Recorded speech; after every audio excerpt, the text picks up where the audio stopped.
السلام علیکم ورحمۃ اللہ وبرکاتہ. میں ہوں آپ کا میزبان جابر خان ترخیل اور آپ دیکھ رہے درسمن میڈیا. آج ہماری نشست ہے حضرت مولانا محمد طاہر صاحب کے ساتھ جو استاد ہیں جامعہ عبداللہ ابن مسعود رضی اللہ تعالیٰ عنہ تخبئی مردان میں. آج جو ہماری ان کے ساتھ ملاقات ہے وہ کچھ کاروبار کے سلسلے میں ہے، تو ان سے کچھ سوالات کریں گے. السلام علیکم ورحمۃ اللہ. وعلیکم السلام ورحمۃ اللہ وبرکاتہ. محترم کیسے ہیں آپ؟ ٹھیک ہے الحمدللہ جی، اللہ کا شکر.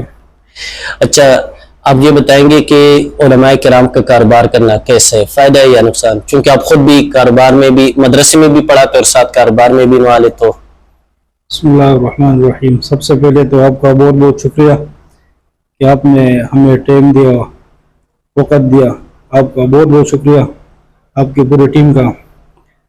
دوسری بات یہ کہ آپ نے کاروبار کے حوالے سے سوال کیا، تو علماء کے کاروبار کے حوالے سے تو میں تو کہتا ہوں کہ علماء کے لیے کاروبار کرنا اس وقت انتہائی ضروری ہے، کیونکہ آج کل بازار میں اگر آپ جائیے اور آپ بازار کے حالات اور ان کے کاروبار اور ان کے جو طریقے وہ دیکھیں تو بالکل شریعت اور اسلام سے باہر ہے.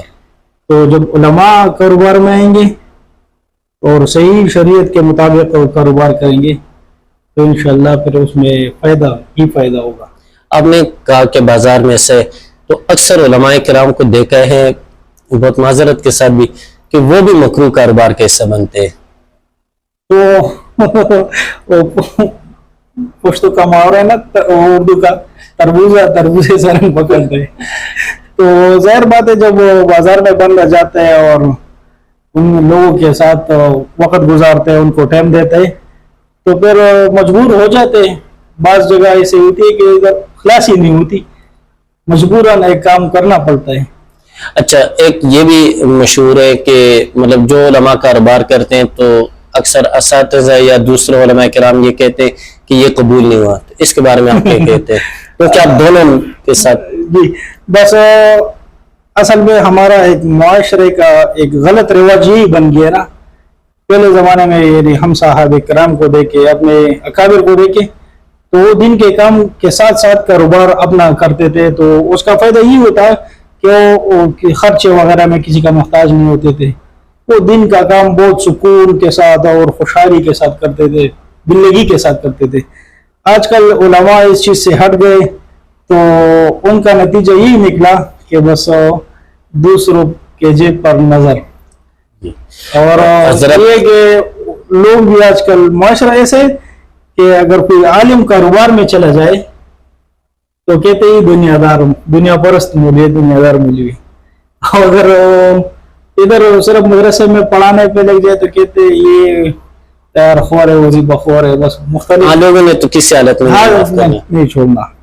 کیونکہ حضرت ماشاءاللہ ان کے جبوں کے کاروبار بھی ہیں، ساتھ وہ ہم ان سے بات بھی کریں گے، لیکن اس کے ساتھ ساتھ مسجد میں امامت خطابت بھی ہے اور یہاں اس مدرسے میں حفظ کی کلاس پڑھاتے ہیں، جس کے لیے بالفاظ دیگر کہا جائے کہ 24 گھنٹے انسان کو پابند رہنا پڑتا ہے.